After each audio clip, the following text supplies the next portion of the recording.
नमस्कार मित्रों, मैं एसपी भारद्वाज आपका एक बार फिर से स्वागत करता हूं। मकर राशि के लिए दोस्तों बहुत बड़े बदलाव कैसा फल देने वाले हैं। 16 अगस्त से जैसा कि आप देख रहे हैं सूर्य के राशि परिवर्तन के साथ एक तांता सा लग गया है परिवर्तनों का इस छोटी सी अवधि में। उसके प्रभावों को जानेंगे संक्षेप में। दोस्तों, अगर आप फर्स्ट टाइम इस चैनल पर आए हैं, आपसे निवेदन करना चाहूँगा, please subscribe, like and share, bell icon के बटन को भी दबाएं ताकि आपको हमारे लेटेस्ट अपडेट्स मिलते रहें। यहाँ पर आपको बताना चाहूँगा, सबसे पहले सूर्य के राशि परिवर्तन के साथ जो कि कल हुआ, उसके पश्चात 20 तारीख को गुरु का नक्षत्र परिवर्तन होगा। गुरु मंगल के नक्षत्र में गोचर करेंगे। 22 तारीख को बुध कुमार ग्रह आपके भाग्य स्थान के मालिक, जैसे कि आप देख रहे हैं, कर्क राशि में पीछे आ जाएंगे वक्री चाल से, क्योंकि चल रहे हैं और ये वक्री चाल तक आपको बताना चाहूँगा 29 तारीख तक चलते रहेंगे। इसके पश्चात 25 तारीख को सूर्य को छोड़कर अष्टम स्थान से शुक्र यूँ तो भाग्य स्थान में चले जाएंगे। कुछ हद तक ये सुखद लगता है, परंतु ये नीचस्थ राशि में होंगे। इसका क्या फल होगा और केतु के साथ होंगे, ये क्या फल देगा। शनि शुक्र और केतु का साथ मंगल से दृष्ट भी होंगे। मंगल की चतुर्थ दृष्टि भी होगी इस शुक्र के ऊपर, क्योंकि मंगल भी 26 तारीख को मिथुन राशि में आ जाएंगे। गुरु को छोड़कर पंचम भाव से मंगल आपके छठे भाव में गोचर करेंगे। यूँ तो छठे भाव में मंगल क्रूर ग्रह हैं, अच्छे कहे जाएंगे, परंतु केंद्र के मालिक हैं तो इतना शुभ फल दायी नहीं कह सकते। कोई भी केंद्र का मालिक इस तरह से बैठे शत्रु राशि में तो इतना सुखद परिणाम नहीं देता। तो ये परिवर्तन बहुत जल्दी हो रहे हैं। 16 तारीख से 26 तारीख के दरमियान ये सभी परिवर्तन 10 दिन में हो जाने हैं और इसका क्या प्रभाव रहेगा आपके आने वाले सितंबर के पहले 10-15 दिनों तक की बात करने जा रहे हैं। तो चलिए शुरुआत करते हैं सबसे पहले सूर्य की। सूर्य 16 तारीख को यहाँ पर कर्क राशि से निकलकर अपनी राशि में आए हैं। तो ये अष्टम भाव में अपनी राशि में एक तो आयु में वृद्धि करते हैं, अचानक से लाभ करवाते हैं और विपरीत राजयोग बनाते हैं। इसलिए आप अपनी प्रॉब्लम्स को सॉर्ट आउट करने में, सॉल्यूशन पाने में कामयाब होंगे। ये मददगार रहेंगे आपको, चाहे आप सरकारी क्षेत्रों में कामकाज करते हैं, शासन सत्ता से कोई फ़ायदा हो सकता है, प्रतिष्ठा आपकी बढ़ सकती है, समाज में अपने दायित्वों को बहुत बखूबी निभाएंगे। सूर्य यहाँ पर आत्मा के कारक हैं तो आपकी विल पावर बढ़ाते हैं। यूँ तो अष्टम भाव में, परंतु अष्टम भाव में कोई भी ग्रह अपनी राशि में हो तो अकस्मात ढंग से लिगेसी से भी लाभ हो जाता है। तो लाभ के रास्ते एक महीना कहीं ना कहीं, कभी ना कभी इस महीने में आपको बड़ा लाभ हो सकता है। इसमें कोई बड़ी बात नहीं। कोई वसीयत आपके नाम हो सकती है, पेरेंटल प्रॉपर्टी का सुख मिल सकता है और कहीं ना कहीं आपके स्वास्थ्य में इम्प्रूवमेंट के योग भी बनते हैं। स्वास्थ्य आपका उत्तम रहेगा। आपका तेज प्रभाव, आपका कॉन्टैक्ट सर्कल भी बढ़ेगा, तेज प्रभाव बढ़ेगा।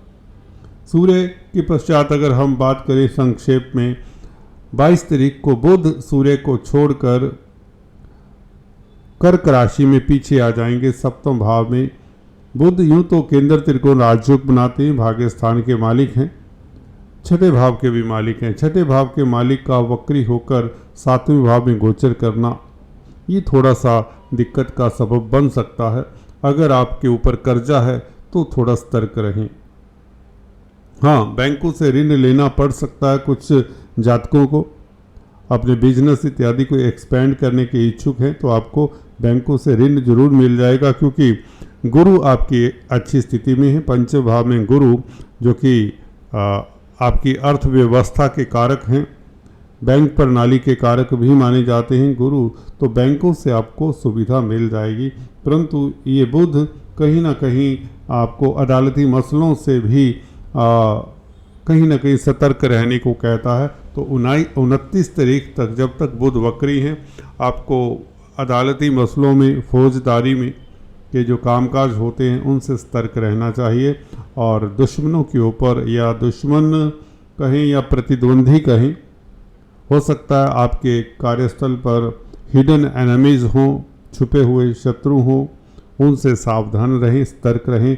वह उछल कूद कर सकते हैं, खासकर अगर आपकी बुध की दशा अंतर्दशा है, क्योंकि 29 अगस्त तक बुध कम से कम वक्री रहेंगे।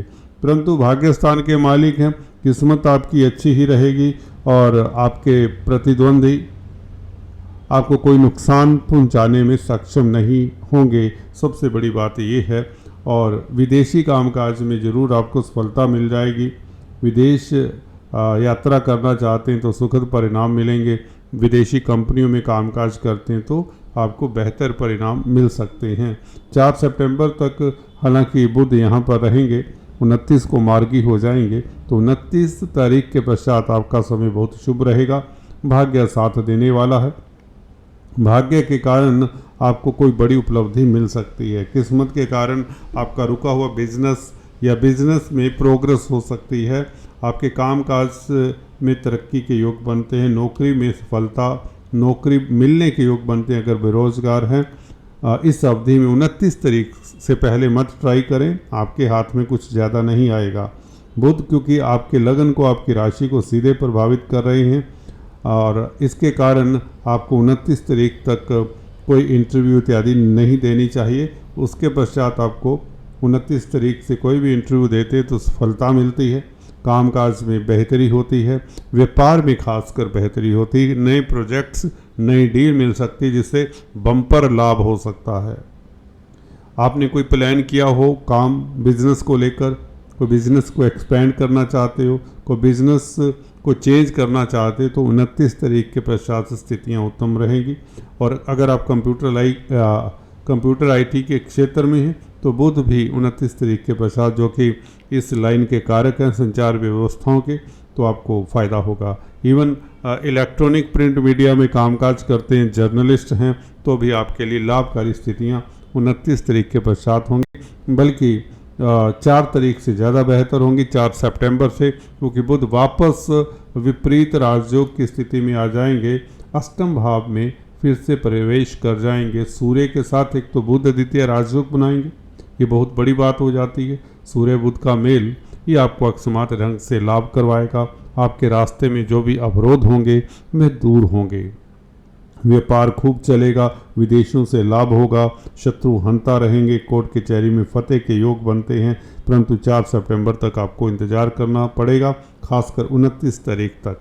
22 तारीख से लेकर 29 तारीख तक एक सप्ताह कोई कॉन्ट्रैक्ट एग्रीमेंट ना करें, साइन ना करें, अपनी स्पीच के ऊपर नियंत्रण रखें, किसी को अपनी जुबान ना दे दें, वायदा ना कर दें कहीं तो इस तरह की स्थिति बनती है। बुआ बहन बेटी के कारक हैं, पेट्स के कारक हैं, इनको लेकर सतर्क रहें, इनकी आपको मदद करनी पड़ सकती है। डॉग बाइट्स हो सकते हैं अगर आपकी बुध की दशा अंतर्दशा है। एनिमल्स से, कोई भी जनरल एनिमल्स हैं उनसे भी सड़क पर ध्यान से चलें। और इसके अलावा बात करें 25 तारीख को शुक्र और केतु। शुक्र देखिए प्यार मोहब्बत के कारक हैं, नीचस्थ राशि में हो जाएंगे 25 तारीख को, कन्या राशि में, आपके भाग्य स्थान में यूँ तो होंगे परंतु कमज़ोर होंगे और केतु के साथ होंगे, मंगल से दृष्ट होंगे। 2 क्रूर ग्रहों में शुक्र का एक किस्म से आ जाना ये थोड़ा दिक्कत का कारण बनते। हालांकि एक अच्छी बात यह भी है, गुरु की दृष्टि भी रहेगी। गुरु केतु और शुक्र को नवम दृष्टि से देखेंगे तो कहीं ना कहीं शुक्र यहाँ पर बच जाते हैं, या यूँ कहें शुक्र को एक सपोर्ट मिल जाता है। शुक्र है क्या, आपके बच्चों के मालिक हैं, शेयर बाजार वालों के भी यहाँ पर मालिक कहे जा सकते हैं, पंचम भाव के मालिक हैं, पूर्व पुण्यों के मालिक हैं। केतु क्या है, केतु एक छलिया ग्रह है, एक बेसिकली शैडोई छाया प्लैनेट है। छाया प्लैनेट के साथ शुक्र बैठेंगे तो निश्चित तौर से पंचम भाव और दशम भाव के शुभ फलों को प्रभावित करेंगे। कहने का मतलब शेयर बाजार में कामकाज करते हैं तो सतर्कता रखें। कब से कब तक? जब तक शुक्र यहाँ पर है। और स्त्री वर्ग से डिस्टेंस बनाकर रखें। किसी स्त्री के कारण आपकी ज़िंदगी में दिक्कत आ सकती है, खासकर प्रेमी प्रेमिकाओं के संबंधों में दिक्कत हो सकती है। So do not be rash. अपने रिलेशंस को लेकर थोड़े से पॉजिटिव रहें और शक शुबा की स्थिति नहीं आनी चाहिए। और शुक्र क्योंकि कर्म भाव के भी मालिक हैं तो कैरियर में भी कोई परिवर्तन ना करें इस अवधि में। अगर प्राइवेट क्षेत्र में है, गवर्नमेंट क्षेत्र में है तो कोई दिक्कत नहीं क्योंकि सूर्य बली रहेंगे। पारिवारिक जो प्राइवेट क्षेत्र में है उनको थोड़ा सा सतर्क रहने का है और कामकाज की स्थितियां थोड़ी सी संभल कर हैंडल करने की है। अगर आप नौकरी करते हैं तो जॉब ध्यान से करें, बॉस के समक्ष कम ही जाएं, अपने कुलीग्स के साथ बना कर रखें। लेग पुलिंग की संभावना रहती है जब शुक्र यहाँ पर पीछे कमज़ोर हों। और अगर विवाहित हैं तो अपनी पत्नी के स्वास्थ्य का ख्याल रखें। कुल मिलाकर शुक्र के उपाय करते रहें। शुक्रवार के दिन आटा, चावल, चीनी, मिश्री, सेंट, छोटी इलायची इत्यादि का, कपूर का मंदिर में शुक्रवार के दिन दान करें। गाय को चारा खिलाएं। केतु के बीज मंत्रों का जाप करें तो बहुत अच्छा। चींटियों को आटा शक्कर खिलाएं और कुत्तों को कुछ ना कुछ खिलाते रहें, खासकर काले कुत्तों को। ये करना बहुत बेहतर होगा। और मंगल के भी उपाय करें, हनुमान चालीसा इत्यादि पढ़ते रहें। मंगल की स्थिति जैसा कि बताया बेहतर है हल्की सी, क्योंकि क्रूर ग्रह छठे भाव में हैं तो आपको आपकी रक्षा करते हैं कई तरह की प्रॉब्लम से। 11वें भाव के मालिक हैं, 11वें भाव का मालिक छठे भाव में हो तो आप विरोधियों से भी धन कमाने वाले हो सकते हैं। परंतु कर्जे की प्रॉब्लम कुछ लोगों को, कुछ जातकों को सता सकती है। तो कुछ दिनों के लिए, खासकर फर्स्ट वीक तक सितंबर के, सतर्क होकर चलें। किसी को धन ना दें, किसी के साथ किसी के झगड़ों में मत पड़ें। आज इतना ही दोस्तों, फिर से मिलेंगे, तब तक के लिए stay tuned. Thanks for watching this video.